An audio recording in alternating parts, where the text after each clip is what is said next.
ഫിലിപ്പിയ ലേഖനം 1-ാം അധ്യായം 4-ാമത്തെ വാക്യം. ഫിലിപ്പിയ ലേഖനം 1-ാം അധ്യായം 4-ാമത്തെ വാക്യം. നിങ്ങളിൽ നല്ല പ്രവൃത്തി ആരംഭിച്ചത് യേശുക്രിസ്തുവിന്റെ നാമമുള്ളൂ അതിനെ തികയ്ക്കുമെന്ന് ഉറപ്പായി വിശ്വസിച്ചിരിക്കുന്നു. നാം ചിന്തിച്ചുകൊണ്ടിരിക്കുന്ന ചിന്താധാരയിൽ നിന്ന് അല്പം വ്യത്യസ്തമായി ഈ ഉപവാസ പ്രാർത്ഥനയുടെ പ്രാരംഭ ഞായറാഴ്ചയിൽ സംസാരിക്കാൻ താല്പര്യപ്പെടുകയാണ്. ഈ വാക്യത്തിൽ വളരെ പരിചിതമായ വേദഭാഗം നമുക്ക് കാണാൻ കഴിയുന്നു. നിങ്ങളിൽ നല്ല പ്രവൃത്തി ആരംഭിച്ചു. നിങ്ങളിൽ നല്ല പ്രവൃത്തി ആരംഭിച്ചു. ആരാ പ്രവർത്തിച്ചത്? ആരാ തുടക്കക്കാരൻ? ആ പ്രവൃത്തിയുടെ തുടക്കക്കാരൻ ആരാണ്? എഫെസ്യ ലേഖനം 2-ാം അധ്യായം 10-ാമത്തെ വാക്യം. എഫെസ്യ ലേഖനം 2-ാം അധ്യായം 10-ാമത്തെ വാക്യം.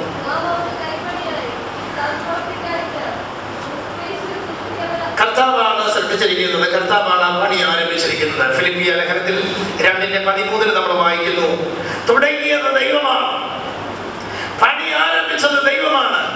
അങ്ങനെയാണെങ്കിൽ ഫിലിപ്പിയ ലേഖനത്തിൽ നാം കാണുന്ന ഒരു പ്രത്യേക കാഴ്ചപ്പാട്, ദൈവം തുടങ്ങിയെങ്കിൽ ദൈവം പകുതിക്കിട്ട് പോകത്തില്ല, അവൻ പൂർത്തീകരിച്ചു മാത്രമേ പോകത്തുള്ളൂ. ദൈവം പൂർത്തീകരിക്കുന്ന ദൈവമാണ്. ഒരുപക്ഷെ ഇന്ന് പകൽക്കാലം ദിവസത്തിൽ പറയാൻ കഴിയുമായിരിക്കും, കർത്താവേ, ഞാൻ സ്തോത്രം ഇന്നിന്റെ കാര്യങ്ങളൊക്കെ ചെയ്യാൻ ആഗ്രഹിച്ചു, ഒന്നും നടക്കുന്നില്ല. പക്ഷേ നമ്മെ നോക്കി ദൈവത്തിന് പറയാനുണ്ട്, കുഞ്ഞെ, ഞാനൊരു പണി ചെയ്യാൻ ആഗ്രഹിക്കുന്നു. ഞാനത് പകുതി വെച്ച് നിർത്തുന്ന ദൈവമല്ല, ഞാനതിനെ കംപ്ലീറ്റ് ചെയ്യുന്ന ദൈവമാണ്.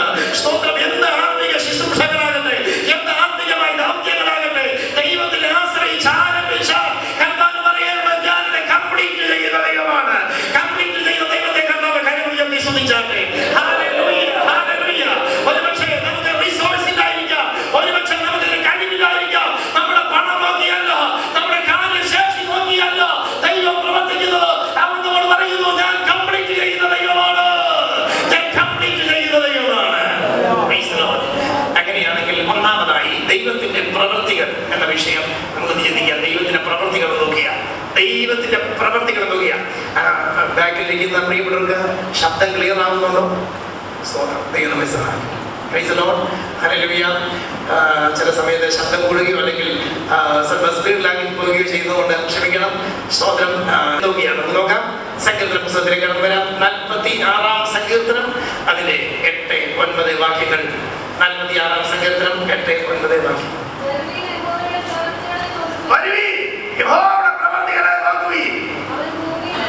അവൻ ഭൂമിയിൽ എത്ര ശൂന്യത വരുത്തിയിരിക്കുന്നു. അടുത്തതാണ്, അരുതാത്ത യുദ്ധങ്ങളെല്ലാം ദൈവം നിർത്തൽ ചെയ്യും. ഇതാണ് പ്രവൃത്തി. മനസ്സിലായോ? ദൈവത്തിന്റെ ഹിതമല്ലാത്ത എല്ലാ യുദ്ധങ്ങളെയും ദൈവം നിർത്തൽ ചെയ്യും. അതിനോട് ചേർന്ന് വായിക്കുന്നു, അവൻ വില്ലൊടിച്ച് കുന്തം മുറിച്ച് രഥങ്ങളെ തീയിലിട്ട് ചുട്ടുകളയും. യുദ്ധത്തിന്റെ പഴയ കാലത്തെ ആയുധങ്ങളാണ് നമ്മുടെ കാണുന്നത്. ആ യുദ്ധവർഗങ്ങളെ മുഴുവൻ നിഷ്പ്രഭമാക്കിക്കൊണ്ട് കർത്താവ് ഇന്നും ജീവിക്കുന്നു. ദൈവം ഒരു പ്രവൃത്തി ചെയ്താണ്. ഒന്നാമത്തെ പ്രവൃത്തി, അവൻ അരുതാത്തതായ ആയുധങ്ങളെ ദൈവം ഒടിച്ചു കളഞ്ഞ് യുദ്ധങ്ങൾക്ക് നിർത്തൽ വരുത്തി സീസ് ഫയർ പ്രഖ്യാപിക്കുന്ന ദൈവം ജീവിക്കുകയാണ്. ഇനിയും യുദ്ധം ചെയ്യാൻ സാധ്യമല്ല. അവന്റെ ആമമാണിയിലെ ഭൂമിയിലെ സ്വന്തം എല്ലാ അമ്പുകൾ ഒടിഞ്ഞുപോയി, അവന്റെ വില്ലുകൾ ഒടിഞ്ഞുപോയി. ഇതുവരെ യുദ്ധം ചെയ്തുകൊണ്ടിരുന്ന ചില ആയുധങ്ങളെ ഈ ഉപവാസ പ്രാർത്ഥനയും നിർത്തൽ ചെയ്യാൻ പോവുകയാണ്. യേശുവിന്റെ നാമത്തിൽ ഹല്ലേലൂയ. നിന്റെ ഭവനത്തിന് നേരെ കൊടുത്തുവിട്ടുകൊണ്ടിരുന്ന ചില ആയുധങ്ങളെ ഈ ഉപവാസ പ്രാർത്ഥനയിൽ ദൈവം ഇറങ്ങി അതിനെ നശിപ്പിക്കാൻ പോവുകയാണ്. വിശ്വാസത്തോടെ ക്ഷണപിടിക്കുക.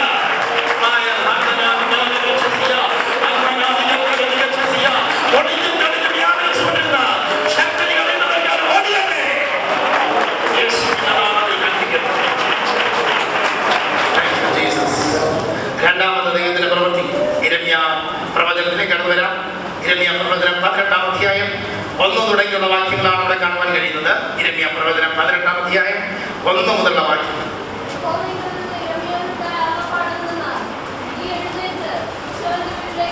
നമുക്ക് ആ ഭാഗം അറിയാം. കുശവന്റെ വീട്ടിലേക്ക് ചെല്ലാൻ ദൈവം അവനോട് സംസാരിച്ചു. ഈ ദൈവം പറയുന്നത് അതുപോലെ ചെയ്യാമെങ്കിൽ അതിന് പിന്നിൽ ഒത്തിരി കാര്യങ്ങൾ മനസ്സിലാക്കാനും പഠിക്കുവാനും പണിയപ്പെടാനും ഒക്കെ കഴിയും. സ്തോത്രം. ഇരമ്യാ പ്രവാചകൻ പറഞ്ഞില്ല, ഞാൻ മറ്റൊരു കൂട്ടായ്മയിലേക്ക് പോകാനാണ് ഇപ്പോൾ ഇരിക്കുന്നത്. പക്ഷെ ദൈവം എന്നോട് പറയുന്നു കുശവന്റെ വീട്ടിലോട്ട് ചെല്ലാൻ. ചിലപ്പോൾ ആലോചന ശരിയല്ലായിരിക്കും എന്ന് വിചാരിച്ചാൽ അന്ന് പണി നടക്കുകയില്ല. കർത്താവ് ഇവനെ ആഴമായിട്ടൊന്ന് പണിയാൻ തീരുമാനിച്ചു. ദൈവം ആരെയാ പണിയുന്നത്? സ്തോത്രം. വിഷയങ്ങളെ, കാര്യങ്ങളെ മാത്രമല്ല, വ്യക്തികളെ പണിയാൻ ആഗ്രഹിക്കുന്നു. ഇവിടെ നാം കാണുന്നു ഒരു കൂട്ടായ്മയായി ഇസ്രായേലിനെ മുഴുവൻ ഒന്ന് പണിയാൻ ദൈവം ആഗ്രഹിക്കുന്നു. അതൊന്ന് മനസ്സിലാക്കണമെങ്കിൽ ഇരമ്യാവ് കുശവന്റെ വീട്ടിൽ ചെന്നെങ്ങനെ കഴിയും? കുശവന്റെ വീട്ടിൽ ചെന്നപ്പോൾ ഇതാ ഒരു ചക്രത്തിന്മേൽ അവൻ ഇരുന്നു കൊണ്ട് ഒരു പിണ്ഡം വെച്ച് കറങ്ങിക്കൊണ്ടിരിക്കുകയാണ്. അവന്റെ കയ്യിൽ സ്തോത്രം അത് വേല ചെയ്ത് അത് മനോഹരമായ പാത്രമാക്കാൻ അവന്റെ മനസ്സിൽ കിട്ടിയ പ്രേരണയനുസരിച്ച് ഒരു പാത്രമാക്കാൻ അവന്റെ വിരൽ കൊണ്ട് പ്രസ് ചെയ്തുകൊണ്ടിരിക്കുമ്പോൾ, അവൻ നോക്കിക്കൊണ്ടിരിക്കുമ്പോൾ ആ പാത്രം അവന്റെ കയ്യിൽ ചീത്തയായി പോയി. സ്തോത്രം. ദൈവം ഇണ്ടാതിരുന്നു. അടുത്തത് ഇവിടെ നാം കാണുന്നത് വീണ്ടും അവനെ ഊരിയെടുത്ത് ആ ചക്രത്തിന്റെ മുകളിലുള്ള അച്ചിൽ നിന്ന് ഊരിയെടുത്ത് വീണ്ടും അതിനെ ഒന്നുകൂടെ ഇടിച്ച് മാർദ്ദവമാക്കി ഒന്നുകൂടി ചക്രത്തിന്മേൽ വെച്ച് അവൻ പണിയാൻ തുടങ്ങി. ഇത് കണ്ടപ്പോൾ ദൈവം സംസാരിക്കാൻ തുടങ്ങി. ദൂതൻ. എന്താണ് ദൂതൻ? ഹെവൻ. സ്വന്തം ഇരമ്യാവേ, നീ പറയുന്നുണ്ട് ദൈവത്തിന് പോലും വിടുവിക്കാൻ കഴിയത്തില്ലെന്ന്. അത്രയ്ക്ക് മത്സരികളായി ജനം തീർന്നത്. പക്ഷെ എനിക്കൊരു കാര്യം പറയാനുണ്ട്. ഞാൻ 2ാം പ്രാവശ്യം ചക്രം കറക്കാൻ പോവുകയാണ്. ചില കുടുംബങ്ങൾക്ക് വേണ്ടി 2ാം വട്ടം ദൈവം ചക്രം കറക്കാൻ പോവുക. For the second time. സ്തോത്രം. ചക്രം 2ാമത് കറക്കുന്നത് എന്തിനാണെന്നറിയാമോ? കുറച്ച് കറങ്ങിക്കൊണ്ടെന്ന് വിചാരിച്ചിട്ടല്ല, അതിനെ മണ്ടയ്ക്കൊരു ഇരുത്തിയിട്ടുണ്ട്. രൂപപ്പെടാനുള്ളവനെ ഇരുത്തിയിട്ട് ഒന്ന് കറക്കാൻ പോവാം. ഹല്ലേലൂയ. സ്തോത്രം. കയ്യിൽ ശൂന്യമായി ചീത്തയായി ഭവിച്ചാൽ ദൈവം കണ്ടിട്ടുള്ളതിനെ 2ാം വട്ടം ചക്രത്തിന്റെ ഇരുത്തി രൂപപ്പെടുത്തുന്ന ഉപവാസമാക്കിയില്ലേ യേശുവിന്റെ നാമത്തിൽ. ഹല്ലേലൂയ. ദൈവത്തിന്റെ പ്രവൃത്തി എന്ത്? എനിക്ക് കഴിയത്തില്ലെന്ന് പറഞ്ഞ് കൈമലർത്തിയിരിക്കുകയല്ല. ഏത് മനുഷ്യനെ രൂപപ്പെടുത്താൻ കഴിയത്തക്കവണ്ണം ചക്രം 2ാമത് കറങ്ങാൻ പോവുകയാണ് യേശുവിന്റെ നാമത്തിൽ. അത് കറക്കുന്നത് മറ്റാരുമല്ല, അവൻ പ്രവാചകന്മാരല്ല, ഉപദേശിമാരല്ല, PMG പ്രസ്ഥാനമല്ല, കറക്കുന്ന ദൈവം തന്നെയാണ്. യേശുവിന്റെ നാമത്തിൽ ദൈവം കറങ്ങിയ രൂപത്തിന് ഭേദമുണ്ടാകും. യേശുവിന്റെ നാമത്തിൽ ചെയ്യും. യേശുവിന്റെ നാമത്തിൽ ചെയ്യും. മനോഹരമായി മറ്റൊരു പാത്രമായി തീരേണ്ടതിന് അവനവനെ കറക്കിക്കൊണ്ടിരുന്നു. ദൈവത്തിന്റെ പ്രവൃത്തി കുശവനെ പോലെ രൂപം വരുത്തുവാൻ, കയ്യിൽ തീ ചീത്തയായി പോയെന്ന് തോന്നിയതിനെ ഒന്നുകൂടെ എത്തി രൂപം വരുത്തുന്ന പ്രവൃത്തി ദൈവത്തിന്റെ പ്രവൃത്തിയാണ്. ഇത് ആരെയാണ് ചെയ്തത്?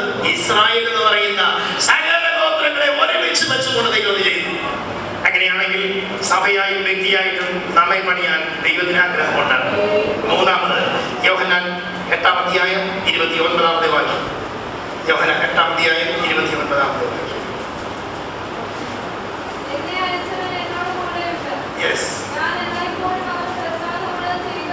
യേശു പറയുന്നു, ഞാൻ എന്നെ അയച്ചവന്റെ അല്ലെങ്കിൽ പിതാവിന്റെ പ്രവൃത്തി ഞാൻ ചെയ്യുന്നു. പിതാവിന് ഇഷ്ടമുള്ളതെല്ലാം ഞാൻ ചെയ്യുന്നു. യേശു വന്നത് എന്തിനു വേണ്ടിയാണ്? പിതാവിന്റെ പ്രവൃത്തി തികയ്ക്കാൻ വേണ്ടിയാണ്. ഒന്നുകൂടി ഒന്ന് വ്യാഖ്യാനിച്ചു നോക്കിയാൽ യേശു ചെയ്തത് എന്താ? പിശാചിന്റെ പ്രവൃത്തികളെ അഴിക്കുക. അത് യേശുവിന്റെ പ്രവൃത്തിയാണ്. ദൈവത്തിന്റെ പ്രവൃത്തി എന്താ? സാത്താൻ കെട്ടിവെച്ചിരിക്കുന്നത് മുഴുവൻ അഴിക്കുക. സാത്താന്റെ പരിപാടി എല്ലാ ദിവസം കെട്ടുക. നമ്മുടെ പരിപാടി യേശുവിന്റെ നാമത്തിൽ അഴിക്കുക. Praise the Lord. Praise the Lord. Hallelujah. മാനസിക മണ്ഡലങ്ങളിൽ, കുടുംബ മണ്ഡലങ്ങളിൽ, ഔദ്യോഗിക തലങ്ങളിൽ സ്തോത്രം ഇരുട്ടിന്റെ ശക്തികൾ കയറി പിടിച്ച് അവയെല്ലാം കെട്ടിട്ട് മുറുക്കുവാൻ ശ്രമിക്കുമ്പോൾ, ഓരോ പ്രാവശ്യം ദൈവസന്നിധിക്കുമ്പോൾ കർത്താവ് പറയുന്നു, എന്റെ പ്രവൃത്തി എന്ന് പിശാചിന്റെ പ്രവൃത്തികളെ ഞാൻ അഴിക്കാൻ പോവുകയാണ്. അവൻ കെട്ടിവെച്ചിരിക്കുന്നതിനെ ഞാൻ അഴിച്ചു വിടാൻ പോവുകയാണ്. ദൈവത്തിന്റെ പ്രവൃത്തികളെ ഓർത്തി കർത്താവെ സ്തുതിക്കുന്നു. രോഗികളെ സൗഖ്യമാക്കിയ യേശു പറഞ്ഞു, ഞാൻ പിതാവിന്റെ പ്രവൃത്തി ചെയ്യുന്നു. ഭൂതങ്ങളെ പുറത്താക്കിയ യേശു പറഞ്ഞു, ഞാൻ പിതാവിന്റെ പ്രവൃത്തി ചെയ്യുന്നു. സുവിശേഷം പറഞ്ഞ യേശു പറഞ്ഞു, ഞാൻ പിതാവിന്റെ പ്രവൃത്തി ചെയ്യുന്നു. പരസ്യദേശത്ത് മാത്രം ഒതുങ്ങുന്ന ഒരു പ്രവൃത്തിയല്ല, ഈ തലമുറയിൽ വ്യാപരിക്കുന്ന പ്രവൃത്തി, ശീലിക്കുന്ന പ്രവൃത്തി, യേശുവിന്റെ പ്രവൃത്തി, പിതാവിനോട് ചോദിച്ച് അപ്രകാരം ചെയ്യുന്ന പ്രവൃത്തി. ഹല്ലേലൂയ. സ്തോത്രം. മത്തായി സുവിശേഷം 16-ാം അധ്യായം 12-ാമത്തെ വാക്യം. മത്തായി സുവിശേഷം 16-ാം അധ്യായം 18-ാമത്തെ വാക്യം. കർത്താവ് പറഞ്ഞു, ദൈവത്തിന്റെ അടുത്ത പരിപാടി പണി എന്താണ്? സഭയെ പണിയുന്ന ഒരു പരിപാടിയാണ്. ദൈവത്തിന്റെ പ്രവൃത്തി എന്താ? സഭയെ പണിയുക. ആ ദൂത് പറയുമ്പോൾ സഭയുടെ വിടലെടുക്കപ്പെട്ടില്ല, പണിയും എന്ന് ഫ്യൂച്ചറിസ്റ്റിക് വ്യൂവിലാണ് പറഞ്ഞിരിക്കുന്നത്. നമുക്ക് നോക്കാം. പണിതു എന്ന് അപ്പോസ്തലപ്രവൃത്തി 2-ാം അധ്യായം 47-ാമത്തെ വാക്യം. അപ്പോസ്തലപ്രവൃത്തി 2-ാം അധ്യായം 47-ാമത്തെ വാക്യം.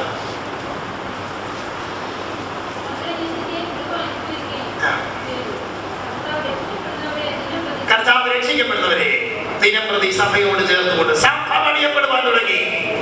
സ്തോത്രം. ജീവനുള്ള കല്ലായി അവന്റെ അടുക്കൽ വന്നിട്ട് ജീവനുള്ള കല്ലുകളായി നാം തീർന്ന് ഒരു ആത്മിക ഗ്രഹമായി പണിയപ്പെടുന്നു എന്ന് പത്രോസിന്റെ ലേഖനത്തിൽ വായിക്കുന്നത് പോലെ നമ്മെ ഒരു ഭവനമായി പണിയുന്നു. എബ്രായ ലേഖനത്തിലേക്ക് കടന്നു വരാം. 3-ാം അധ്യായം. എബ്രായ ലേഖനം 3-ാം അധ്യായം അതിന്റെ 6-ാമത്തെ വാക്യം.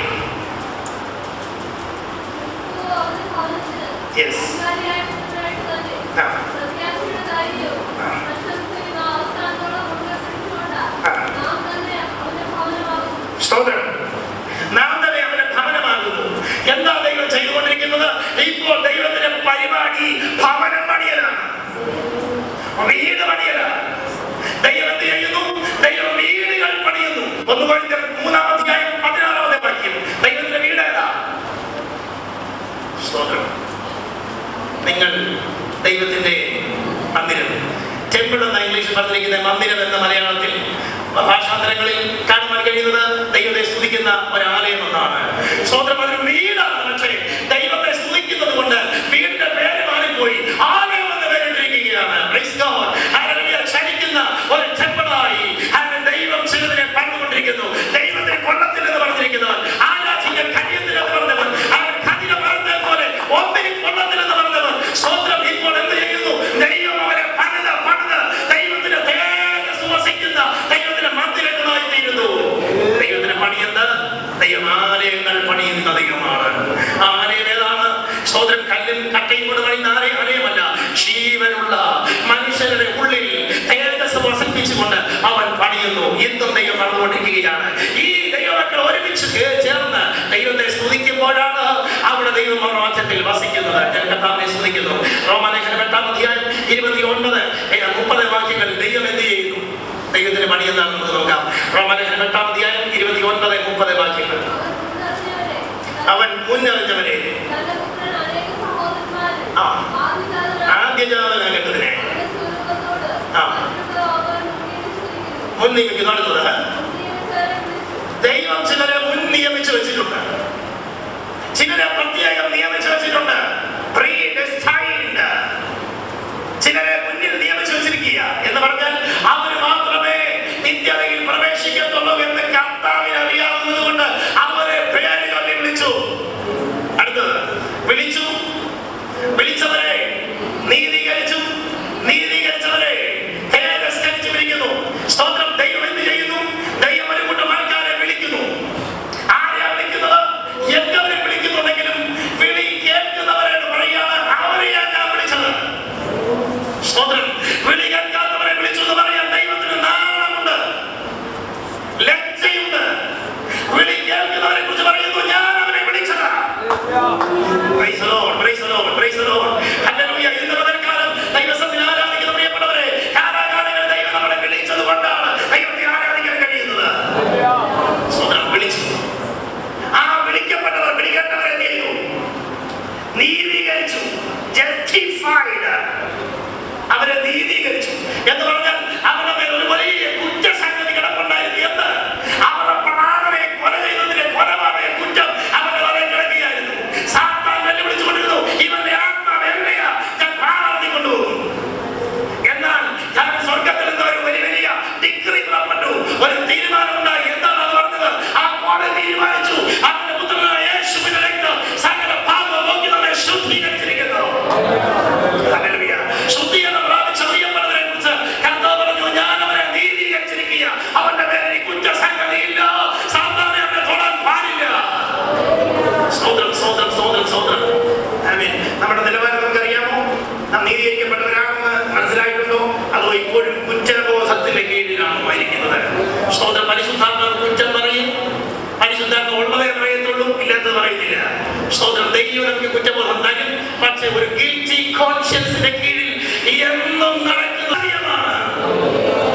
സ്തോത്രം. അയ്യോ എനിക്കെന്തോ സംഭവിച്ചു, ഞാൻ ഭയങ്കര കുറ്റവാളിയാണ് എന്ന് പറഞ്ഞ് നിന്നെ ചിന്തിപ്പിക്കുന്നു ദൈവത്തിന്റെ ആത്മാവല്ല, അശുദ്ധിയുടെ ആത്മാവാണ്.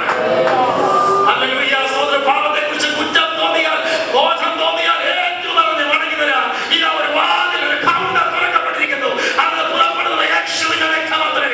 ആ യേശുവിന്റെ രക്തം ശുദ്ധീകരിക്കുന്നതാണ്, നാളത്തേക്ക് വെച്ചുകൊണ്ടിരിക്കുന്നതല്ല. അവൻ സ്തോത്രം ഇന്ന് എന്ന് പറഞ്ഞാൽ ഇപ്പോൾ ക്ഷമിക്കത്തക്കവണ്ണം അവന്റെ കരം ശക്തിയുള്ളതാണ്, അവന്റെ രക്തം അവന്റെ ജീവനുള്ളതാണ്.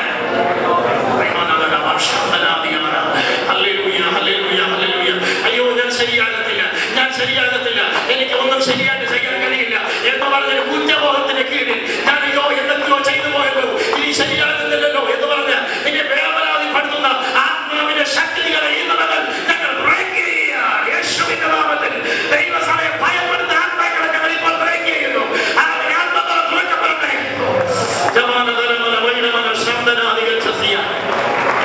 രക്തം ജയം, രക്തം ജയം. എത്ര ഉപവസിച്ചാലും എത്ര പ്രാർത്ഥിച്ചാലും ഈ ശക്തി വിട്ടുപോകരുതെന്ന് പറഞ്ഞ് നിന്നെ പേടിപ്പിച്ചുകൊണ്ടിരിക്കുന്നത്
ദൈവത്തിന്റെ പ്രവൃത്തി എന്താണ്? സ്തോത്രം. എഫെസ്യ ലേഖനം 2-ാം അധ്യായം 5-ാമത്തെ വാക്യം. ദൈവത്തിന്റെ പ്രവൃത്തി എന്താ? ദൈവത്തിന്റെ പ്രവൃത്തി എന്താ? ദൈവം എന്താ ചെയ്യുന്നത്? എഫെസ്യർ 2:5. മരിച്ചു കിടന്ന നമ്മളെ ഓരോരുത്തരെയും ജീവിപ്പിച്ചു. മരിച്ചാൽ എങ്ങോട്ടാണ് കൊണ്ടുവന്നത്? മോർച്ചറിയിലുണ്ടല്ലേ. മോർച്ചറിൽ എത്ര ദിവസം ഇരുന്നു? അടുത്ത ഡെഡ് ബോഡി വരുമ്പോൾ തട്ടി കൊണ്ടുപോകണം. സ്തോത്രം. അവിടെ ഒരു കപ്പാസിറ്റി ഉണ്ട്. അതിനപ്പുറത്തോട് വന്നു കഴിഞ്ഞാൽ കൊണ്ടുപോയവരുണ്ട്. ഹല്ലേലൂയ. ഇനി വീട്ടിലെടുത്താൽ വിചാരിച്ചാൽ അത് പറ്റത്തില്ല. ഒടുവിൽ എല്ലാവരും കൂടെ തീരുമാനമെടുക്കും, നമുക്ക് സെമിത്തേരിയിലോട്ട് കൊണ്ടുപോകണം. അങ്ങനെ സാത്താൻ വാഴുന്ന സെമിത്തേരിക്കകത്ത് കഴിഞ്ഞ നാളിൽ പാപങ്ങളിൽ പിടിക്കപ്പെട്ട് ദൈവമായിട്ട് ബന്ധമില്ലാതെ കിടക്കുന്ന ആത്മാവിനെ കുറിച്ച് പറഞ്ഞിരിക്കുക. മരിച്ചോ?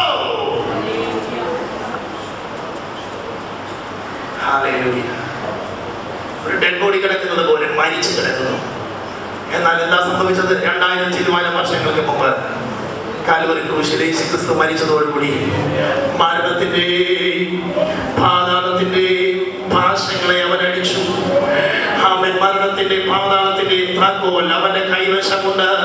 അവൻ മരിച്ചു എങ്കിലും അവൻ ജീവിച്ചെഴുന്നേറ്റ് വന്നു. ഒരു കുഞ്ഞാടിനെ കൊല്ലുന്നത് പോലെ അവർ കൊന്നു. പക്ഷേ കല്ലറയ്ക്കകത്ത് പുറത്തേക്ക് വന്നത് 3-ാം ദിവസം വന്നത് ഒരു കുഞ്ഞാടായിട്ടല്ല, ദൈവത്തിന്റെ ഗോത്രത്തിൽ, അതേ സഹോദരൻ യഹൂദയുടെ ഗോത്രത്തിലെ സിംഹമായി അവൻ പുറത്തിറങ്ങി വന്നു. അവൻ പറഞ്ഞു, എന്നെ വിശ്വസിക്കുന്നവൻ മരിച്ചാലും ജീവിക്കും, അവൻ വീണ്ടും വീണ്ടും ജീവിക്കത്തക്കവണ്ണം ഒരു resurrection power ഞാൻ പകരാൻ പോവുകയാണ്. അവനെ വിശ്വസിക്കുന്നവൻ വീണ്ടും ജീവിക്കുകയാണ്. സ്തോത്രം. അവൻ നമ്മെ ജീവിപ്പിച്ചു. 7-ാമത്തെ വാക്യത്തിൽ അവൻ നമ്മെ സ്വർഗത്തിൽ ഇരുത്തിയിരിക്കുന്നു. നാം കേൾക്കുവാനിടയായി. സ്വർഗത്തിലിരുത്തിയിരിക്കുന്നു. യെസ്, ഉയർത്തെഴുന്നേൽപ്പിച്ചു, സ്വർഗത്തിലെത്തി. ദൈവത്തിന്റെ പരിപാടി എന്താണ്? നാം ഈ നാട്ടിൽ വെച്ച് സെമിത്തേരിക്കകത്ത് അവകാശം പറഞ്ഞ് പിശാചിന്റെ കസ്റ്റഡിക്കകത്ത് കിടന്ന മനുഷ്യന്മാർ, റോമലേഖനത്തിൽ പൗലോസിന്റെ ദർശനപ്രകാരം അഭക്തന്മാർ, ഭാവികളും കൊണ്ടുവരാത്തവരും ദൈവത്തോട്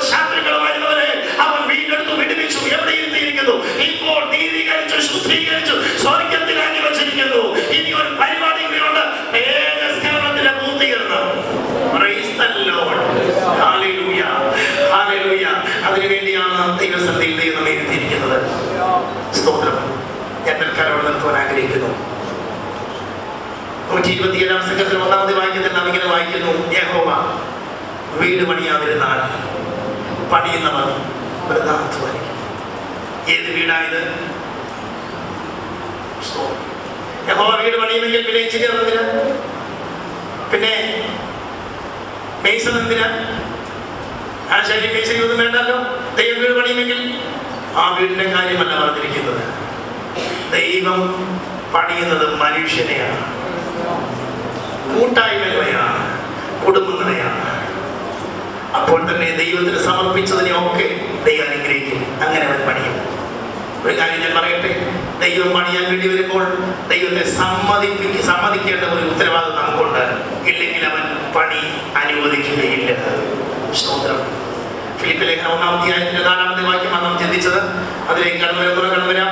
സ്തോത്രം. നിങ്ങളിൽ നല്ല പ്രവൃത്തി ആരംഭിച്ചത് യേശു ക്രിസ്തുവിന്റെ നാളോളം അതിനെ തികയ്ക്കും എന്ന് ഉറപ്പായി ഞാൻ വിശ്വസിക്കുന്നു. എന്നിൽ ഒരു പണി കർത്താവ് ചെയ്യാൻ ആഗ്രഹിക്കുന്നു. സഭയിൽ ഒരു പണി ചെയ്യാൻ കർത്താവ് ആഗ്രഹിക്കുന്നു. ഈ ഉപവാസ പ്രാർത്ഥനയിൽ ഒരു നല്ല പണി ചെയ്യാൻ കർത്താവ് ആഗ്രഹിക്കുന്നു. ആ പണി ചെയ്യണമെങ്കിൽ ഒരു ബ്ലൂ പ്രിന്റ് അവന്റെ കയ്യിലുണ്ട്. അത് വിട്ടെടുത്തോട്ടോ വലത്തോട്ടോ കർത്താവ് മാറത്തില്ല. അതിനെക്കുറിച്ച് വളരെ വ്യക്തമായിട്ട് പറഞ്ഞിരിക്കുന്നു. അവൻ ലൈൻ പിടിച്ച് പണിയുന്ന പണിക്കാരനാണ്. ആ കല്ലുകൾ ഒന്നുപോലും മാറി സ്ഥാനം തെറ്റിയിരിക്കാൻ അവൻ ആഗ്രഹിക്കുന്നില്ല. സ്ഥാനം തെറ്റിയ കല്ലുകളെ ഇത് അവന്റെ കൂടെ പഠിച്ച് അതിനെ ശുദ്ധീകരിക്കാൻ പോവുകയാണ്. പരിശുദ്ധാത്മ